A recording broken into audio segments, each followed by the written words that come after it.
So our friends over at Crunchyroll have asked me to tell you guys about VRV, which is a brand new service that is home to your favorite channels and shows and communities talking about anime, sci-fi, horror, technology, and so much more. There are channels on there like Crunchyroll Funimation, Nerdist, Geek and Sundry, Cartoon Hangover, and now you can try out the VRV combo pack for 7 free days. I will leave the link down below, vrv.co/combo pack. Oh, and it works on all your devices too. So before we get to Dragon Ball Super episode 81, I'm going to give you guys a quick programming note. There will not be a Dragon Ball Super next week. The weekend of March 12th, there will not be a Dragon Ball Super because they're having a Nagoya Women's Marathon for 2017. I saw some articles online claiming that, they're taking a week off because Toei has something big planned. That is completely false, and I always hate it when you guys get lied to by these websites. Yes, there will not be an episode next week, but the reason has nothing to do with Toei or the Universe Survival Arc. It's just because they're airing a special on Fuji TV, so there will not be a Super next week. Now, this week, Dragon Ball Super episode 81, Tsubushi no Bergamo vs.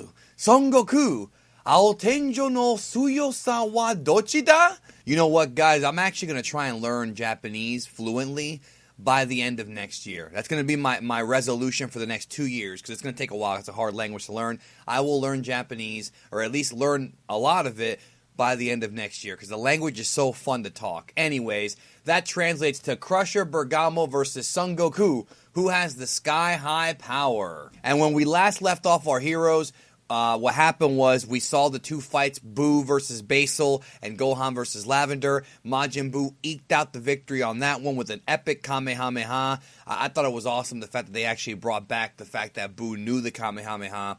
Remember when Fat Buu fought Goku over West City and he did it and it was just so epic? Like, Goku was like, whoa, love that. And then, of course, we had the awesome episode with Gohan fighting Lavender that was declared a draw. So right now, Universe 7 going into this episode was up by 1, and this is going to be the do or die fight. And guys, we have got quite a bit to talk about when it comes to this episode. A lot of information packed for you in this review, as well as, of course, my thoughts on the episode, which they're going to be mostly positive, dude, but I'll get into why here in a minute. So the episode starts out with everybody there reacting to Zeno and worried about the universes being destroyed. Now, there's been a big topic, a hot button topic this week has been what happened last week and what the Grand Prix said, that universes 1, 5, 8, and 12 will not be competing. And the big debate has been whether or not he's talking about because those 4 universes are the strongest or because they have the best mortals as far as civilizations go. This has been a huge, huge, huge topic of discussion this week. I did a video about it, which I'll link down below. We even have a poll there. But actually, after watching this episode, there is more evidence that it's more about civilization than power. And I'll get to that here in just a moment. I'll tell you why I feel that way. So, Goku's cracking his knuckles, getting ready to fight. Bergamo starts off by talking shit to, shit-talking Goku to all the other gods and angels and whatnot. He's like, I'm the Crusher Bergamo, and he says, this is according to Herm's translation, I may be from the lowest ranked mortal level universe, but this guy's worse, talking about Goku. Now, the fact that he said worse and not weaker, that tells me it's not about strength. And there's tons of clues to tell you that's not about strength.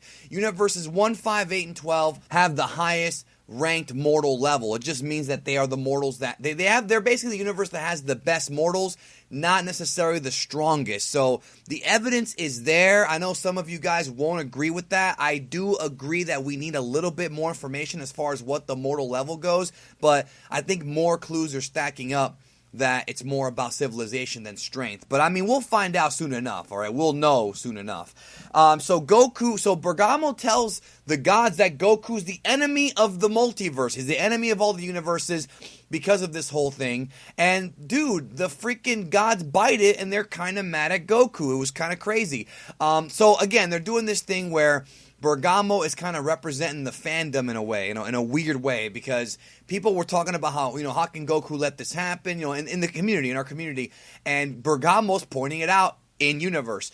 He actually gets on his knees and talks to Zeno, and he's like, Can we make a deal where if I beat this guy, you get rid of the universe destruction rule? And the Omni Kings agree, but here's the big caveat. This was not revealed in the spoilers. They don't want Goku to hold back. So if they detect that Goku is holding back against Bergamo, then it does not count. So Bergamo has to legitimately defeat Goku. He has to beat the guy in order for the universe destruction rule to get dropped. So they don't want Goku to throw the fight. So if you're out there waiting for Goku to throw the fight, it's not going to work, dude. He has to fight all out. Bergamo has to legitimately win, all right? This is good because now people won't complain about Goku not throwing the fight. He can't do it. He just can't do it. But Goku is still in a weird spot because, you know, if he wins, the rule continues. So you will have that degree of guilt, I'm sure, on him. But we'll probably get to that with upcoming episodes. So all the gods talk here and react to it. We heard a lot of voices of the new gods. Kanzenshu will probably have a list of all the new voices and who's playing them in the coming days. So check them out, of course, for that. I'm pretty sure the article will be up soon. Again, we have this awesome scene where Goku and Bergamo are squaring off. Really cool new music from Sumitomo, like a little bit of a rock riff. Bergamo's very fast. They start fighting very fast, kicks Goku, gets behind him. They start trading shots. Just real good, you know. The way that they directed this, the way they shot this with the punches and the kicks, it felt impactful. Like when there was a shot blocked or connected, boom. Like this felt so good. It felt classic Dragon Ball combat. This is what we've been wanting from the beginning of the series, and I felt like some of the earlier fights in Dragon Ball Super have not lived up to their potential. In my opinion, guys, the last 3 weeks, from starting with this episode and then the Buu episode, 2 weeks ago and the Gohan episode, I think have been the most consistent as far as fight quality goes. I don't think we've had a Super episode that's had consistent, like 3 episodes in a row of amazing fights. We almost never get that. So can you imagine how amazing this tournament's going to be, especially when we have, near the finale when they bring in all the good animators. I can't wait to see how that's going to happen, So again, Bergamo is trading off with Goku. Very cool style of fighting, very smooth. Goku rocks Bergamo with lefts and rights to the body, and Bergamo's just standing there with his arms out, just taking it. He's taking the shots, like an alpha male, and he grows red. He starts to grow a little bigger and starts glowing red. He gets bigger and bigger and bigger. Goku comes in, Bergamo hits him with an uppercut, and at this point, he's way bigger than Goku. Now, he, of course, calls himself the Crusher. Like I said in my prediction, he's the Crusher Bergamo because he crushes people. He's giant. And it's interesting because we find out why he let Goku punch him, and I'll tell you guys here in a second, all right? So Goku and Bergamo keep going, and then his fist lights up like M. Bison, right? And he brings it down, he crushes the entire ring. This is so awesome, dude. I've been wanting Dragon Ball to do this kind of shit for so long, for Super, I mean. Here we go. And Gohan immediately figures out what's going on. He's like, Dad, he's using your power. So Bergamo can actually redirect your own power and magnetize it. This is a very dangerous technique, and if Bergamo does come back to fight in the tournament, this could be a major problem. It's kind of like what I'm thinking, not sure. It's kind of like what Botamo was doing with the energy, but instead he converts it into energy. Actually, Hyachiak from the Plan to Eradicate OVAs, he did something similar, not exactly the same. Again, very hard to deal with. So Goku's gonna have to flash beat him is pretty much what they tell us. Like Goku's gonna have to come up with a way to beat him quickly enough so that he can't gather up the energy, which we're gonna get to. So they have a really great sequence where Goku's flying around Bergamo and Bergamo's trying to catch him with Ki Blast and he's not connecting. I really enjoyed this. Goku smiles wickedly because he has a plan. And no, he's not going evil. He just has a plan. So him and Goku collide, and Goku gets on Bergamo's back and kicks his heel, and he goes down. He's on his back, but now, because he's on his back, it's harder for him to connect with Goku because, you're on your back, you can't really see everything. And then Goku's firing all these Ki Blasts at Bergamo, just bum, bum, bum, bum, bum, bum, bum, bum, bum. Goku's strategy here is to stick and move. And he tells him that, you got too big. It's too much of a disadvantage. So Goku then goes Super Saiyan Blue. Ba-bam, goes to his blue form. The gods are all shocked. Then he busts out the Kaioken one more time. The god Kaioken. I was not expecting this. They did a great job of keeping this a secret from us in the next episode preview. This was supposed to be a surprise, and I loved it. I wonder if Goku has, since the Universe Survival arc and since the fight with with Zamasu. I wonder if he's learned how to, I guess, control the Kaioken to where it doesn't burn up his body. I'm curious about how that's going to go. I don't know yet, but it looks like he probably digs. He's been training. So he busts out the Kaioken. Bergamo powers up. This is so freaking badass. Goku prepares a giant Super Kaioken Kamehameha, fires it. Bergamo fires back. He blocks it, chews up his own Ki Blast. Bergamo's really strong, dude. Bergamo is beyond Golden Frieza level at this point because he's able to compete with this Kaioken. Goku fires it right back at him and grinds Bergamo into the ground. Bergamo is now his normal size, shrinking down. He gets up, then he just goes right back down, and that's it. Goku is the winner. Omni Kings are both very, very impressed with Goku. And like I said, the fact that Goku had to add the Kaioken, Bergamo's really freaking strong, bro. He is. Think about this one. Bergamo is stronger than every Dragon Ball Z villain. Think about that, right? Like he's up there. So afterward, they have this really awesome little thing where Bergamo screams at Goku. He's like, "Don't you understand what you've done, bro? All these guys hate you now. Everyone's gonna want to kill you after the tournament. You're a marked man. Goku is a marked man," which a lot of people in the community have been saying. Yes, Goku is a marked man. So I love that. And Goku's like, fuck it, bring it on. I love it, love it, love it, love it, love it, love it, because they're doing what makes logical sense. Now, that ends the fight. Now, then we have Daishinkan showing the ring, like the arena, and he goes over the rules of the tournament. Very interesting changes here, ladies and gentlemen, all right?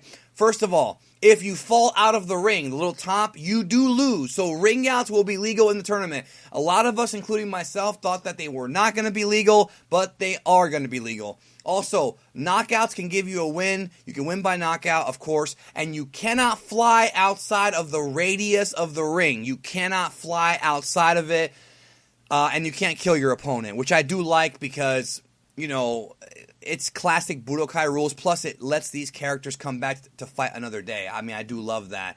Also, the time limit, and this was very interesting, okay? I gotta see what they actually meant by this, but it's gonna be Battle Royal team battle rules. It's not gonna be one-on-one. It's gonna be the whole team against the whole team. And the time limit is 48 hours. Now, I'm not exactly sure what that means, other than the tournament's gonna take place within a span of 2 days. That's all I can think of. And that tells me that, well, that's what I think. That's my prediction on that it's going to be a 48-hour tournament. I don't think the fights themselves will be 2 days long, but it's Dragon Ball, brother. Who knows, really? Who knows? I'm sure we'll get more information in the coming weeks. I will, of course, be rewatching this episode later tonight or tomorrow morning. And if I get anything new, I'll let you guys know in the comments or in a separate video.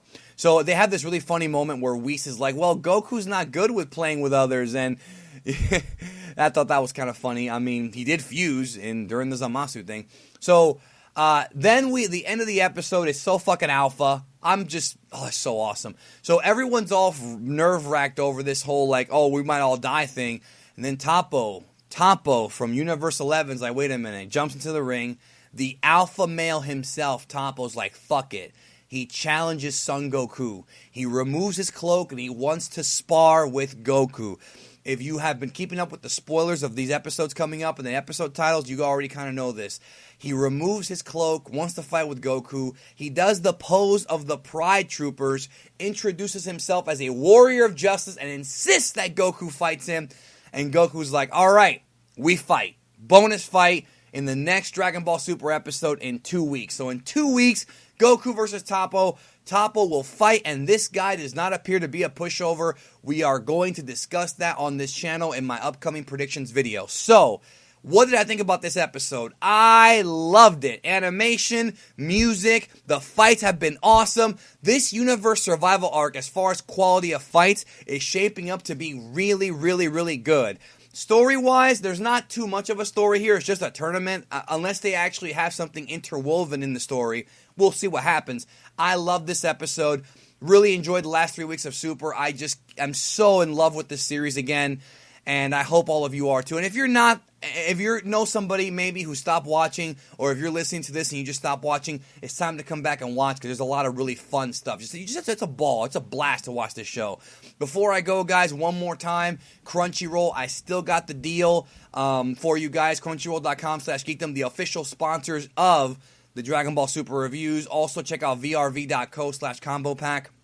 VRV has multiple channels, not just Crunchyroll, also Funimation, Geek and Sundry. So much stuff there for you guys to devour. I actually just started watching Naruto for the first time and on Crunchyroll, and I will be giving you guys my thoughts in the coming days of Naruto. First time watching Naruto for me. I had never seen it before. I'll give you guys my thoughts on that here on Geekdom 101.